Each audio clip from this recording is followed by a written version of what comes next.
Hello. And welcome to Turning Hard Times to Good Times. I am your host, Jay Taylor, and I'm speaking to you from New York City on this, the first day of May 2018. And that is not my dog that's barking in the background. Actually, no, I don't have a dog. We'll have to figure out. I think that's my good friend Michael Oliver, whose German Shepherd must have decided he wanted to join in the conversation today. But in any event, let me just remind you again, I am the author of Jay Taylor's Gold, Energy, and Tech Stocks. It's a weekly newsletter with a monthly summary letter, and you can subscribe to that by going to miningstocks.com, or you can call our office here in New York City at 718-457-1426, 718-457-1426. Also like to encourage you to consider signing up for Chen Lin's letter. If you are a substantial investor, Chen's letter is not inexpensive, but it is one that various professional and high net worth individuals have profited from, have done very, very well, as Chen himself does. He passes along his ideas about how to invest, and he's done extremely well in the biotech sector. Today, for example, he put out comments on Sorrento Resources. That's one of his favorites. He also follows Novo Resources and a lot of gold stocks as well, gold and silver stocks. But he has had an excellent track record, a very unique and very talented, successful investor, Chen Lin. ChenPicks.com is where you should go to learn more about Chen's work. Thank you to all of you for listening to this show, making it one of the more popular shows in the Voice of America Business Channel. Also invite you to send along your questions, comments, criticisms, and praises, or whatever you have to say about this show, to questionsfortaylor@gmail.com, questions, the number 4, taylor@gmail.com. And, of course, we do want to thank our sponsors for making this show economically viable. Without them, I would not be speaking to you. RN Resources, Balmoral Resources, Bonterra Resources, Dynacor Gold Mines, Genesis Metals Corp., Klondike Gold, New Range Gold Corp., Northern Empire, and Novo Resources. Those are the sponsors for today's show. And I would like to remind you that the sponsors are on this show are by invitation. They are companies that I have recommended in my newsletter, and for I think all of those that I just named are in my own personal portfolio. So it's not just a matter of companies having the money to become sponsors. It's a matter of picking and choosing, to a certain extent, the companies that I really like and feel proud to have as sponsors. I've titled today's show, Why the Dollar's Days Are Numbered.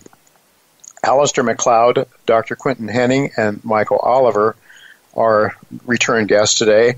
Alistair will update us on where we are in the business cycle right now. Actually, he calls it a credit cycle, distinguished from a business cycle. And I think his views will largely confirm those of Michael's, namely that we are in a bear market for financial assets, in a bull market for commodities and precious metals, but for sure, Michael's very bullish on the soft commodities. Now, gold, though, has not been doing all that well. In fact, it's sort of treading water. It's not going anywhere so far this year, maybe even down slightly. And so I came across a quote this morning, actually it was yesterday, John LaForge of Wells Fargo Investment Institute. He said, and I quote, "Gold and silver have been trapped in a bear market cycle since peaking in 2011 at $1,900. And they could stay there for another 5 years." End of quote. Well, I'm guessing this is a bit of wishful thinking on the part of Mr. LaForge. After all, he is an employee of the Washington/Wall Street counterfeiting enterprise that can simply create money out of thin air, from which loans and other products are made that enable the rich to continue getting richer as the middle class is hollowed out in America. Why in the world would Mr. LaForge ever wish to see a bull market in gold when that would be a sign that the dollar, which is his company create out of nothing, out of thin air, is heading towards the dustbin of history, as all fiat currencies have in the past? So I would just like to remind all of my listeners that we should never forget that gold has survived for thousands of years with its purchasing power intact. There's no other currency in the world that can claim that.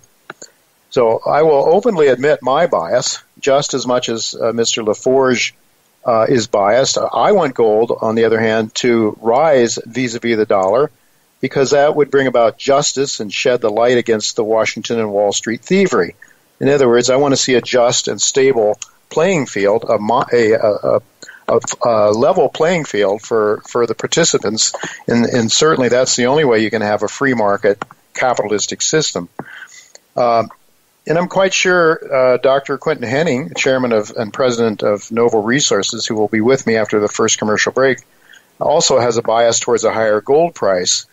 But regardless of the price of gold, Dr. Henning has discovered a very unique gold deposit that is one of the most exciting new gold discoveries in many years.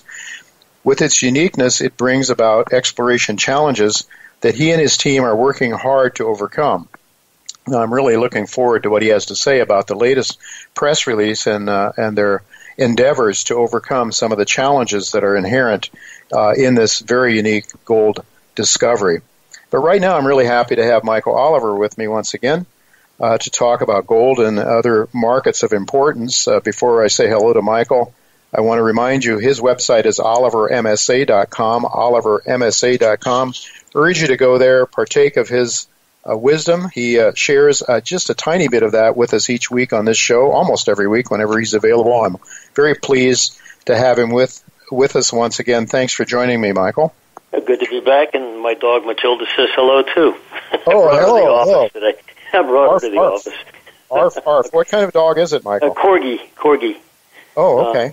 Those big dogs jammed into little bodies, anyway. Right. Wonderful dogs, wonderful animals, for sure. Yeah. And you have the room down there in your home to let them run and roam, and here in New York City. Yeah, I took her to the office today, too. So. Anyway. Oh, okay. Well, they can be very therapeutic on bad days, I know that, and on good days, too. Well, anyway, you heard what I just read, quoted from this analyst at Wells Fargo, who thinks we may be in for another 5 years of gold bear markets. Now, what are your thoughts? Well, I have to stay with what I do, and I fundamentally like gold, but I realized many years ago that it has major bear and major bull markets within the context of a broader uptrend, and I think we're in a bull market. Now, until and unless we see something that puts us in a go-to-neutral status, and frankly, I'm not, if you reference annual momentum, very long-term momentum, it's in a positive trend, and it would take a heck of a break to change that trend. Mm-hmm. That normally isn't the way that momentum works. Normally, momentum breaks near highs and near lows, not well off of highs. Mm-hmm. So when I reference a lesser long-term momentum study, quarterly momentum, using a 3-quarter moving average as my metric to measure the price action, I have reason to, on your show, I think I've said 3 times during the last 2 years, here's a point you don't want to see broken by gold, right, because it puts us in a go-to-neutral position. All 3 of those times, gold missed the number. It would not go through the number that we specified. And therefore, now we have a 4th set of numbers. One is a monthly close below a certain level. One is a trade to a certain level. And those levels are below today's market by, 1% or 2. And frankly, I don't think we're going to see them. The short-term action of the market, specifically the dollar's upside, the euro's downside, and gold's downside, are all what we call non-confirming, meaning while the price looks good on the surface, on a daily price chart, for example, when you run short-term momentum studies of that daily action, you find that it's not confirming, and also that it's overbought on the dollar, or in the case of gold and the euro, that they're not confirming on the downside, even though price has taken out the lows since March by a few dollars. Momentum hasn't. So that's what's called non-confirmation. And that's a hint, that's a tap on the shoulder that, hey, maybe this decline isn't what it looks like. It's another trap. And quite often markets will do that. They'll go down when they can't get out of the box, they go down and they break one end of the box on a price chart. And gold, as you said early on, was caught in a stagnation period here for the last 4 months, actually. Very narrow, like a 5% range. And in fact, the last 3 monthly closes were almost the same price each month. So if you can't get out of a box, a market will often tease the chart watchers and go pop through one end of the box and say, oh, there we go, breakout. But if momentum isn't agreeing with it, beware. And that's what my caution is right now. This downside in gold and downside in the euro, I think, is merely corrective. It's not a new trend change. And we've offered some numbers below that we would concede that one could go neutral at that point. I cannot go bearish on gold because the big stuff, the annual momentum, isn't anywhere close to breaking anything. So therefore, a lot of people have fanciful ideas, fundamental, and they can talk about them all they want, but I have to live and die by the metrics that we have. Okay. And they remain positive. Well, Michael, one thing I noticed about today's trading, we're seeing both the equity markets, well, maybe they're bouncing back now, but the equity markets and the debt markets, the treasury markets, were getting hammered pretty hard earlier in the day. What are your thoughts about that? It's usually when money comes out of the equity market, they go into the bond market gets stronger. What are your thoughts? I think the big trend on both is going to be hand-in-hand downside, meaning price of bonds go down, yield goes up, price of stocks go down. I think the long-term picture, meaning looking from now out the next 2 years at least, that's the direction. Sometimes you'll get a short-term contrary move where you'll have a flight to safety in T-bonds, for example, when S&P gets hit too fast, like that February break, for example, where we dropped 250 points in about 4 market days. So the bonds rallied 4 points during that period of time. But in general, the bigger trends, all of our measurements say, they're in sync with each other. They're both going down. The S&P right now and the NASDAQ 100 are playing, and I say playing because, they keep coming back to the same levels, just above a secondary level of long-term momentum breakage. They already broke the first one in February, and NASDAQ in March.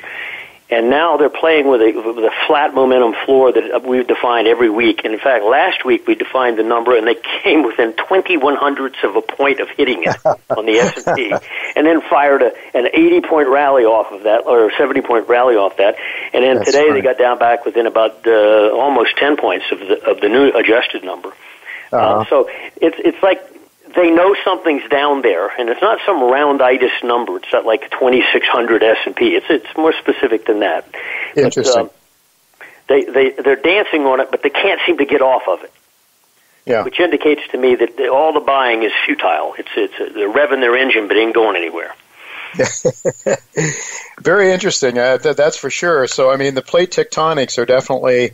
You're quite certain about the bear market in the financials and a bull market in the commodities, and and I know that you're extremely bullish on the soft commodities, on the food commodities this year, aren't you? And they're looking very strong today grains, too. Cocoa is exploded since we put out a buy signal on it. It's gone up about 50%.